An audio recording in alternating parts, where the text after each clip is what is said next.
କ'ଣ କଲେ ଆୟୁଷ ହାନି ହୁଏ। ରାତିରେ ଦହି ଖାଇଲେ, ଅତ୍ୟଧିକ ପରିଶ୍ରମ କଲେ, ବାରମ୍ବାର ବେଶ୍ୟାଳୟକୁ ଗଲେ, ଅଖାଦ୍ୟ ଭୋଜନ କଲେ, ଅଳସୁଆ ହେଲେ, ଶବଦାହ ବେଳେ ଧୂମ ସେବନ କଲେ, ପ୍ରଖର ସୂର୍ଯ୍ୟକିରଣ ସେବନ କଲେ ଆୟୁଷ ହାନି ହୁଏ। କାହାକୁ ପ୍ରେମ କଲେ କ'ଣ ହୁଏ?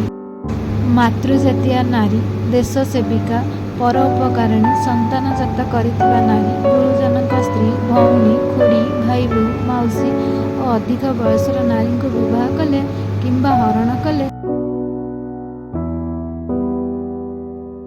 ବ୍ରହ୍ମହତ୍ୟା ଦୋଷ ଲାଗେ। ପରଜନ୍ମରେ ନର୍କ ଭୋଗ କରି ନିଜ ଯୋନିରେ ଜନ୍ମ ହୁଏ। ଆୟୁଷ ଥାଉ ଥାଉ ମୃତ୍ୟୁବରଣ କରେ। ନମସ୍କାର ବନ୍ଧୁଗଣ, ଭିଡ଼ିଓଟି ଭଲ ଲାଗିଲେ ଲାଇକ୍ ଓ ସବସ୍କ୍ରାଇବ୍ କରିବାକୁ ଜମା ବି ଭୁଲିବେନି। ଧନ୍ୟବାଦ।